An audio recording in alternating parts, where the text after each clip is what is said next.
सभी सुनना चाहते हैं। महाराज, मैं बहुत कुछ ना कहते हुए एक बात का विश्वास दिलाना चाहता हूं।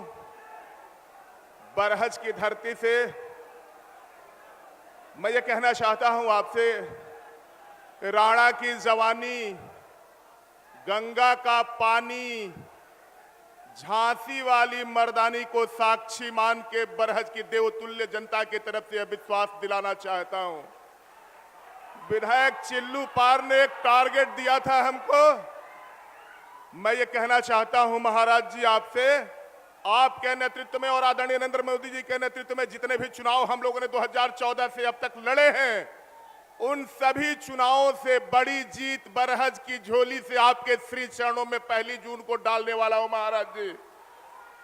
महाराज, मैं कहना चाहता हूं, अब हवाएं ही करेंगी रोशनी का फैसला।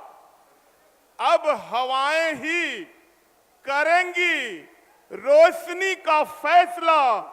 जिस दिए में जान होगी वो दिया रह जाएगा। बरहज के लोगों, दिए में जान है ना? दिए में जान है ना? तो मैं आपसे फिर एक मुक्तक कह के अपनी वाणी को विराम दूंगा।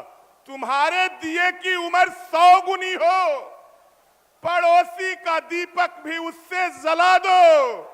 तुम्हारी दिवाली अमर आरती हो, जरा अपनी लौ कमलेश पासवान की लौ से मिला दो। यही कहता हुआ, बातें बहुत थी। मेरे विधायक काल में महाराज का प्रथम आगमन है। आप सभी को आशीर्वाद मिलेगा। बहुत बहुत धन्यवाद संचालक महोदय। माननीय कमलेश पासवान जी के बारे में क्या कहना है।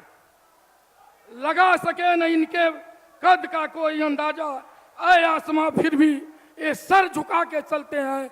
सहजता सरलता के सशक्त हस्ताक्षर, लोकप्रिय जनप्रिय सांसद आदरणीय कमलेश पासवान जी को आग्रह करता हूं कि स्वागत भाषण के साथ साथ अपनी बात रखें। आदरणीय सांसद जी।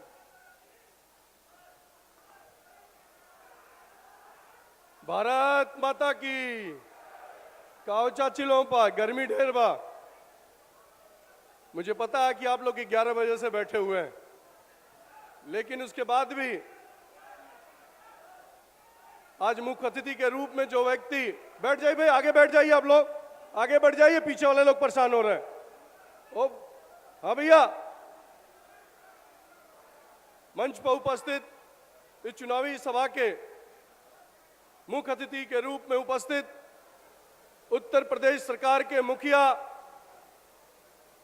करोड़ों हिंदुओं के आस्था के केंद्र परम पूज्य महाराज जी, मंच पर बैठे हमारे आदरणीय विधायकगण, जिस विधानसभा में यह कार्यक्रम हो रहा है, बरहज विधानसभा के लोकप्रिय विधायक साका भैया, रुद्रपुर के विधायक आदरणीय जयप्रकाश निषाद जी, बांसगांव से डॉक्टर विमलेश पासवान जी, और चिल्लू पार विधानसभा से आदरणीय राजेश त्रिपाठी जी, और मंच पर बैठे एमएलसी डॉक्टर रतन पाल जी, कामेश्वर सिंह जी, और मंच पर उपस्थित हमारे सभी सम्मानित जनप्रतिनिधिगण, और इस पवित्र स्थान पर बाबा राघव दास के प्रांगण में उपस्थित हमारे पांचों विधानसभा से आए हमारे सम्मानित पितातुल बुजुर्गों, नौजवान साथियों, और जहां तक मेरी आवाज जा रही है श्रोता बंधुओं, साथियों, हम सब जानते हैं कि महाराज जी पिछले करीब 35-40 दिन से लगातार 5 से 6 सभाओं को करते हैं। और जिस तरह महाराज जी आपने हमारे लोकसभा बांसगांव को मात्र 7 साल में जो बड़ी बड़ी परियोजनाएं आपने दिया है, वो मैं कह सकता हूं कि आजादी के बाद किसी ने सोचा भी नहीं था। महाराज जी, मैं 4-5 सड़कें बताना चाहता हूं कि जिससे लोग, हमारे क्षेत्र के लोग, खासतौर बरहज के लोग परेशान थे। कटनैया बेलडार मार्ग, भलवनी महिष सिक्रांत ब्रह्मचारी पैना, 12 दीक्षित से महन तक, परसिया से निरंजन, भलवनी से पकड़ी राम जानकी मार्ग, सोनू घाट, कपरवार घाट से रुद्रपुर, महन करायल शुक्ला। और महाराज जी, सबसे बड़ा कार्य बरहज के लिए यह हो गया, जो आपने घोषणा कर दिया है चुनाव से पहले कि सोनू घाट से बरहज 4 लेन बनने जा रहा है। आप सोचिए आने वाले समय में जो बरहज और देवरिया को जोड़ने वाली, जिसको लाइफलाइन कहते हैं, महाराज जी आपके द्वारा उसकी स्वीकृति मिल गई है। बहुत जल्द उसका काम होने वाला है। आपने बरहज में, बांसगांव में आज से 3 महीने पहले एक बड़े स्टेडियम की घोषणा भी किया है महाराज जी, जहां आपने सड़कों पर ध्यान दिया, शिक्षा पे ध्यान दिया। देवरिया में आपने मेडिकल कॉलेज खुलवाया, वहीं पे बच्चों के खेलने और कूदने के लिए आपने स्टेडियम की घोषणा भी की है। इसके लिए मैं चाहता हूं अपनी जनता जनार्दन से कि तालियों की गड़गड़ाहट से आदरणीय मुख्यमंत्री जी का आप स्वागत करिए। साथियों, ये चुनाव सिर्फ सांसद चुनने का चुनाव नहीं है। जब भी इतिहास में लिखा जाएगा तो ये लिखा जाएगा कि 7 साल में, मात्र 7 साल में जो उत्तर प्रदेश का कहां से कहां आपने पहुंचाया है महाराज जी। कानून व्यवस्था पर आपने पूरी तरह से नकल लगाया। गुंडा माफिया को आपने जेल में भेजा, और जेल में नहीं भेजा तो वो लोग कहां हैं उनको सबको पता है। महाराज जी, बरहज विधानसभा हमारा एक ग्रामीण इलाके का बरहज विधानसभा है। यहाँ पर काम करने की संभावनाएं बहुत ज्यादा हैं। यहाँ नदी है, नदी की वजह से बहुत सारे सड़कें हमारे टूट जाती हैं। चाहे चिल्लूपार विधानसभा हो, चाहे बरहज हो, चाहे रुद्रपुर हो, ये तीनों विधानसभा का भौगोलिक स्थिति, कई नदियां और नाले हैं, जिसकी वजह से हमारा क्षेत्र अछूता रह जाता है। जो कार्य हम लोग 1 साल में करते हैं, बाढ़ आने के बाद फिर वही हो जाता। महाराज जी, आपने जितना दिया है इस क्षेत्र को, मैं क्या क्या गिनाऊं।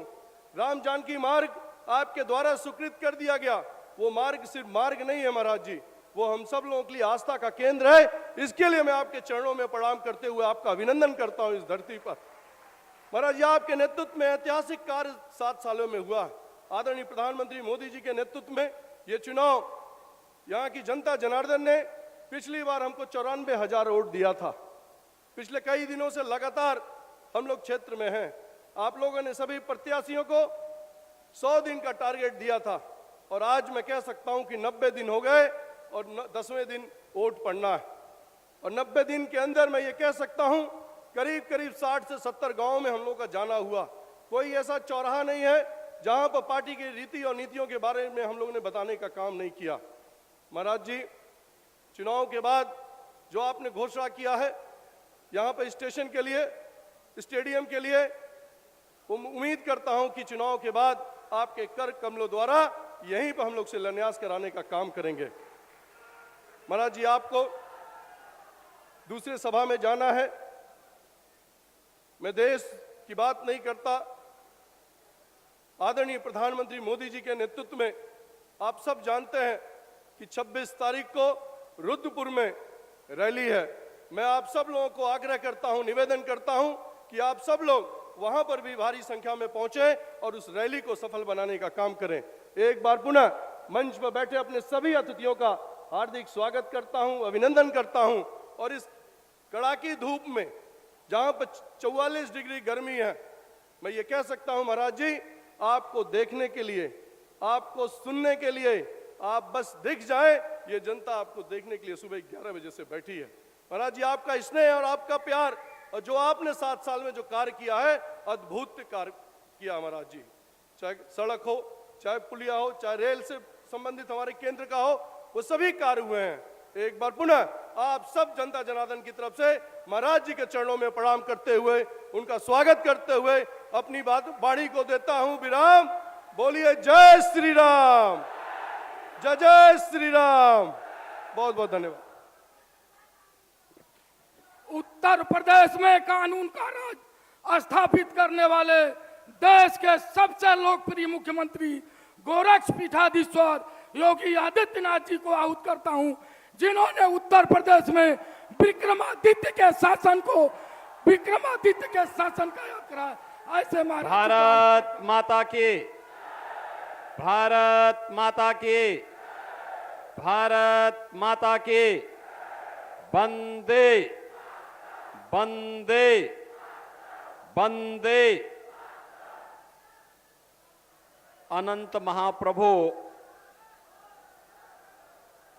बाबा राघव दास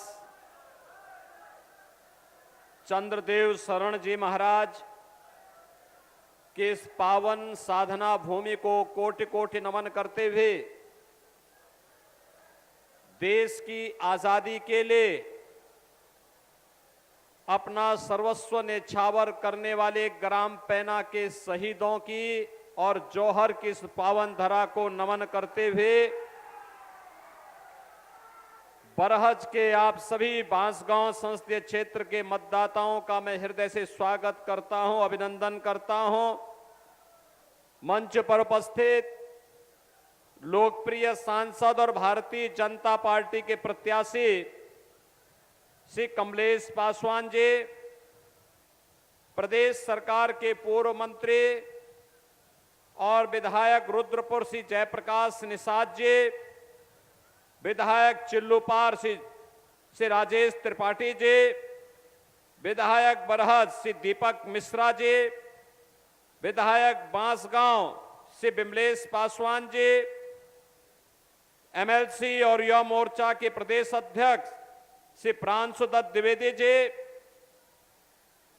एमएलसी श्री रतनपाल सिंह जी, विधानसभा के प्रभारी और हमारे बहुत बड़े नेता बंधु उपेंद्र सिंह जी, उनके ही सानिध्य में काम करने वाले कार्यकर्ता कामेश्वर सिंह जी, जिलाध्यक्ष भारतीय जनता पार्टी के जिलाध्यक्ष श्री भूपेंद्र सिंह जी, मंच पर उपस्थित भारतीय जनता पार्टी के हमारे सभी पदाधिकारीगण, सहयोगी दलों के सभी पदाधिकारीगण, भारी संख्या में उपस्थित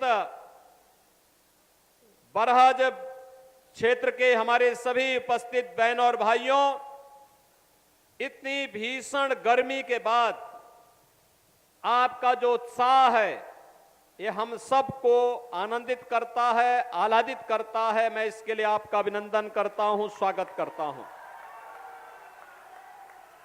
बहनों और भाइयों, जो उत्साह मुझे यहां पर देखने को मिल रहा है, यही उत्साह भी मैं पथरदेवा देवरिया से आ रहा हूं। वहां पर इससे पहले मैं कुशीनगर में था, वहां पर इससे पहले महाराजगंज में था, वहां पर, और कल मैं उड़ीसा में था, फिर बिहार आया, वहां पर। देश के अंदर उत्तर, दक्षिण, पूरब, पश्चिम, जहां कहीं जाता हूं, कश्मीर से लेकर कन्याकुमारी तक, कामरूप असम से लेकर के कच्छ गुजरात तक, चारों ओर यही उत्साह है, यही उमंग है कि नए और विकसित भारत के निर्माण के लिए फिर एक बार और अब की बार जब 400 पार की बात बहनों और भाइयों हम कहते हैं ना, आपके मुंह से जब ये निकलता है तो कांग्रेस और समाजवादी पार्टी के गठबंधन को चक्कर आने लगता है। उनकी हालत जलेबी जैसी हो जाती है, और इसलिए हो जाती है क्योंकि ये दोनों भी मिलकर के 400 सीटों पर चुनाव नहीं लड़ रहे हैं। उनको ये लगता है 400 कैसे आएगा, तो जनता जनार्दन से एक ही आवाज आती है, और आवाज आती है कि जो राम को लाए हैं हम उनको लाएंगे। बहनों और भाइयों, वो कहते हैं क्यों, तो जनता ही ये जवाब दे देती है कि राम भक्त ही राज करेगा दिल्ली के सिंहासन पर। और दिल्ली के सिंहासन की जब बात आती है तो बहनों और भाइयों, एक तरफ भारत को बनाने वाले लोग, भारत के विकास के बारे में सोचने वाले लोग, भारत के सम्मान के बारे में सोचने वाले, भारत की सुरक्षा की चिंता करने वाले, आतंकवाद और नक्सलवाद की समस्या करने वाले, आपकी आस्था का सम्मान करने वाले, आपको विकास और गरीब कल्याणकारी योजना से जोड़ने वाले प्रधानमंत्री मोदी जी हैं, और दूसरी तरफ राम का विरोध करने वाले, दूसरी ओर आतंकवाद और नक्सलवाद का समर्थन करने वाले, पाकिस्तान का राग अलापने वाले वे लोग हैं जिन लोगों को विकास से कोई लेना देना नहीं। एक ही ध्येय है कि विकास में कैसे बाधा बनी जाए। एक ही उद्देश्य है, कैसे हम भारत को फिर कमजोर कर सकें, कैसे आपकी आस्था के साथ खिलवाड़ किया जा सके। बहन और भाइयों, अगर मैं कहूं कि चुनाव राम भक्तों रामद्रोहियों के बीच में वर्तमान में जा चुका है, 5 चरणों ने बात साबित कर दी है कि राम भक्त एक ओर हैं और रामद्रोही दूसरी ओर हैं। अब मुझे आप बताओ, आप में से कितने लोग ऐसे हैं जिन्होंने अयोध्या का दर्शन किया? मैं दीपक मिश्रा जी से कहूंगा और कमलेश पासवान जी से भी कहूंगा और इनके साथ श्री बंदोपेंद्र सिंह से भी कहूंगा कि ये लोग चुनाव के बाद एक बार सभी को अयोध्या में रामलला के दर्शन फिर से करवा के लेके आए। आज आप अयोध्या जाएंगे ना, आपको लगेगा कि प्रभु राम के समय की अयोध्या साक्षात आ गई है। प्रभु की कृपा साक्षात बरस रही है अयोध्या पे। क्या सुंदर घाट है, क्या चौड़ी चौड़ी सड़कें हैं। इंटरनेशनल एयरपोर्ट 821 एकड़ में बना है। और अगर आप जाएंगे, यात्री विश्रामालय भी हैं, वहां पर पार्किंग स्थल भी है, वहां पर खाने की व्यवस्था भी है, वहां पर सारी सुविधाएं आपको मिलेंगी अयोध्या में। और अयोध्या में जो चहल पहल है ना, कल 3 लाख श्रद्धालुओं ने अयोध्या में दर्शन किया, इतनी गर्मी के बाद भी। बहनों और भाइयों, अयोध्या में रामलला का जो मंदिर बना है और 500 वर्षों के बाद रामलला विराजमान हुए हैं, क्या ये काम कांग्रेस और समाजवादी पार्टी कर पाती? क्या कर पाती? क्या अब रामलला का मंदिर बन गया है, पुण्य का भागीदार कौन बनेगा? अरे आप बनेंगे आप, क्योंकि ये सच है कि मोदी जी के नेतृत्व में काम हुआ, लेकिन मोदी जी को और योगी जी को ताकत तो आपने दी है ना। कमल चुनाव चिन्ह पर जब आप वोट दबाते हैं, यही हमारी ताकत है। और इसलिए आपके लिए तो कहने के लिए है, क्या कहने के लिए है? अपनी वर्तमान और भावी पीढ़ी को आप कह सकते हैं राम मंदिर हमने बनाया। बोलो, दावे के साथ कहो। आप में से हर वह व्यक्ति जिसने कमल चुनाव चिन्ह दबाया है, वह कहे कि राम मंदिर हमने बनाया है। और लोग को ये बोलने की, और परलोक में पूर्वजों के पास जाएंगे तो उनको भी कहने के कि आपके संकल्प की पूर्ति हमने किया है, आशीर्वाद दीजिए। प्रभु की भी कृपा मिलेगी और पूर्वजों का आशीर्वाद भी मिलेगा। बहनों और भाइयों, आज हमारा देश बदल चुका है। दुनिया के अंदर भारत का सम्मान बढ़ा है, सीमाएं सुरक्षित हुई हैं, आतंकवाद और नक्सलवाद समाप्त।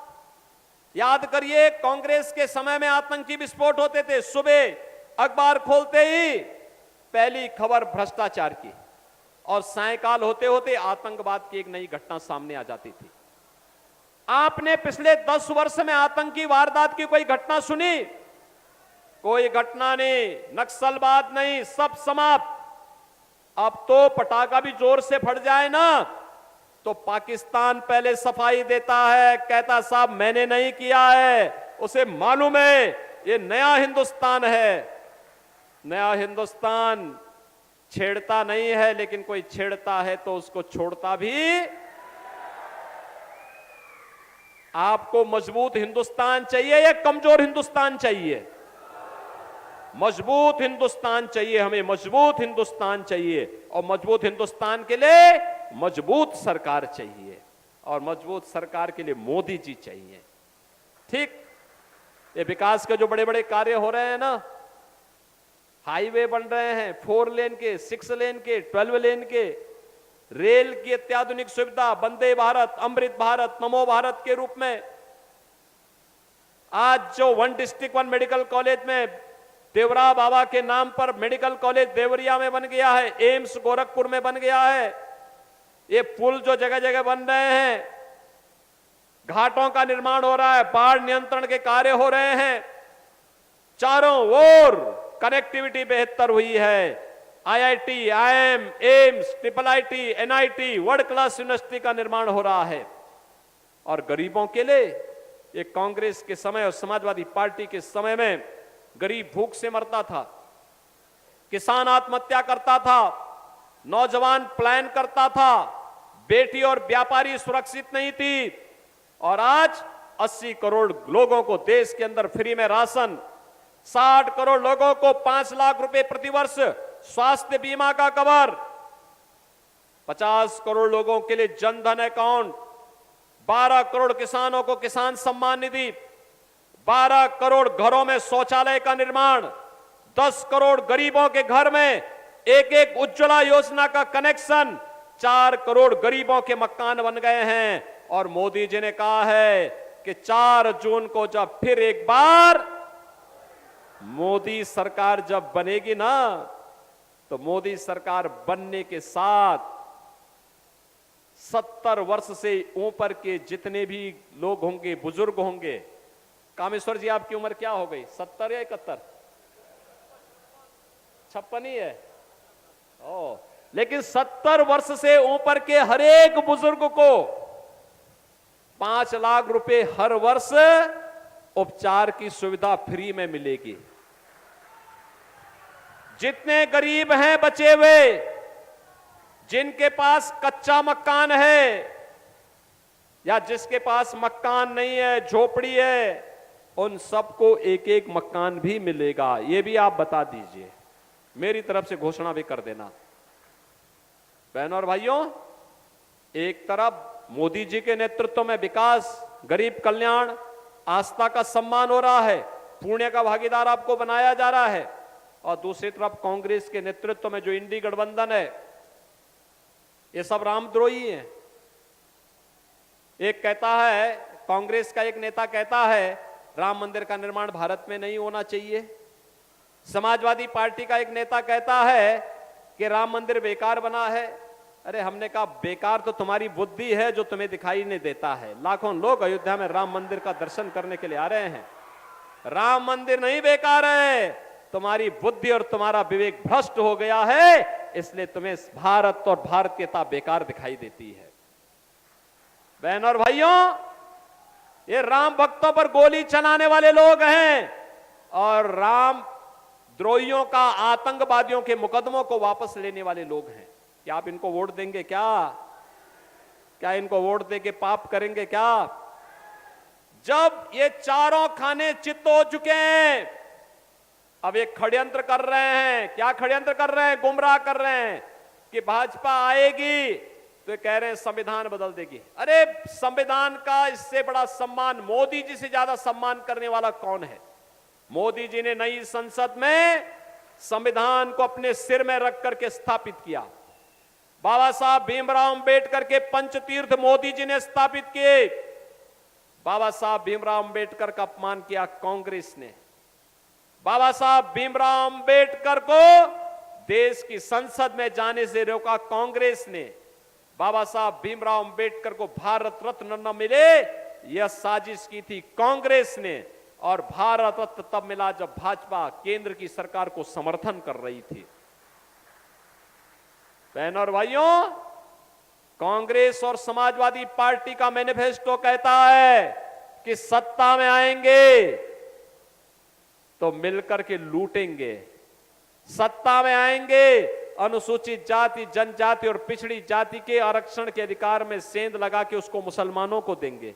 इन्होंने किया है, कर्नाटक में किया है, आंध्र प्रदेश में कांग्रेस ने किया है, और यूपीए की सरकार थी तब जस्टिस रंगनाथ की अध्यक्षता में जो कमेटी बनी थी और जस्टिस राजेंद्र सच्चर की जो कमेटी बनी थी, इन दोनों कमेटी ने अनुसूचित जाति, पिछड़ी जाति के आरक्षण में सेंध लगाने का प्रयास किया था।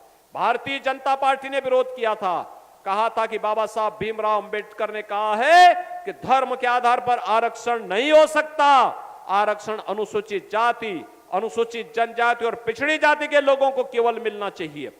बहनों और भाइयों, आरक्षण पर सेंध लगाने का काम कांग्रेस का गठबंधन कर रहा है। दूसरा, ये कहते हैं सत्ता में आएंगे तो पर्सनल लॉ लागू करेंगे। पर्सनल लॉ का मतलब जानते हैं आप क्या है? पर्सनल लॉ का मतलब बेटी स्कूल नहीं जा पाएगी, महिलाएं बाजार नहीं जा पाएंगी।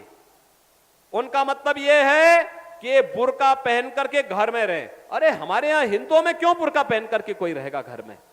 ये कांग्रेसियों का दिमाग क्या हो गया है? ये फिर गया है लगता दिमाग। कहते हैं पर्सनल लॉ लागू करेंगे। अरे मैं उनसे कहना चाहता हूं, भारत बाबा साहब भीमराव अंबेडकर के द्वारा बनाए गए संविधान से चलेगा, किसी शरिया कानून से नहीं चलेगा। हम भारत का तालिबानीकरण नहीं होने देंगे। और तीसरी बात क्या कहता है? तीसरी बात इनका मैनिफेस्टो कहता है कि आएंगे, सत्ता में आएंगे, अल्पसंख्यकों को उनकी रुचि के अनुसार भोजन की सुविधा देंगे। बहनों और भाइयों, अल्पसंख्यकों का कौन सा रुचि का भोजन है?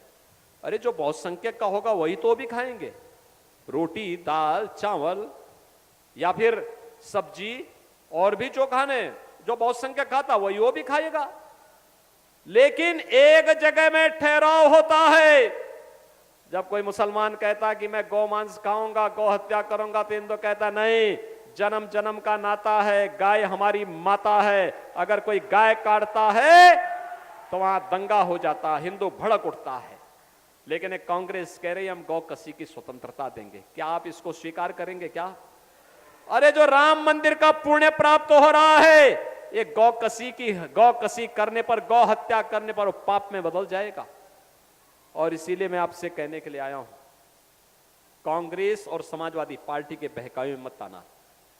ये पहले देश को बांटे हैं, फिर क्षेत्र और भाषा के नाम पर बांटे हैं, अब जाति के नाम पर बांटने के लिए आ गए हैं।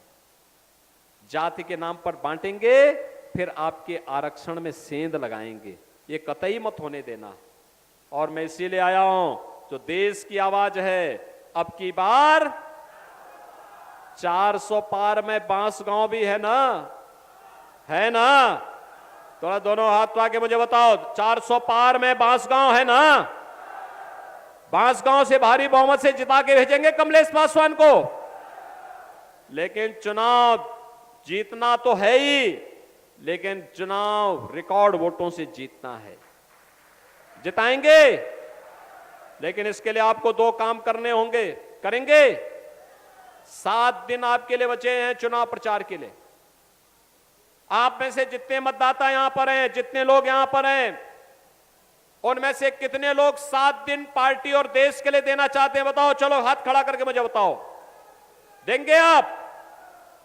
प्रतिदिन 2 घंटे का समय दीजिए, 5 घर में जाइए, प्रतिदिन 5 घर में, और 5 घर में जाकर के जितने मतदाता हैं उनसे बोलिए कि मोदी जी के नेतृत्व में राम भक्तों की सरकार बने, जिससे आत्मनिर्भर और विकसित भारत का निर्माण किया जा सके। इसके लिए आपका आशीर्वाद चाहिए। बोलेंगे? बोलेंगे? 7 दिन का मतलब 35 घर। आप में से हर व्यक्ति 35 घरों में जाएंगे 7 दिनों में। कितने लोग जाएंगे? भाई मेरे सामने बोल रहे हो, जाएंगे ना? और फिर उन 35 घरों के सभी मतदाताओं को, लगभग 100 से लेकर 125 तक मतदाता होंगे, 1 जून को सबको मतदान केंद्र में ले जाकर के 10 बजे के पहले मतदान करा देना है। करा देंगे? कराएंगे? कराएंगे? दोनों हाथ उठा करके, जहां तक मेरी आवाज जा रही है, आश्वस्त करके मुझे बताओ। अरे ये तो संतों की भूमि है, क्रांतिकारियों की भूमि है, जौहर की भूमि है। जौहर का नाम केवल 2 जगह में सुनने को मिलता है, एक चित्तौड़गढ़ में और दूसरा पैना में। देश के अंदर कैसे अपने आप को समर्पित किया जाता, पैना उसका एक उदाहरण है आजादी के आंदोलन का। और इसलिए बहनों और भाइयों, उस धरा के अनुसार आपकी आवाज भी होनी चाहिए और आपका समर्थन भी होना चाहिए। होगा? होगा? तो फिर मेरे साथ बोलेंगे, भारत माता की, भारत माता की। भारत माता की जय श्री राम। जय जय श्री राम।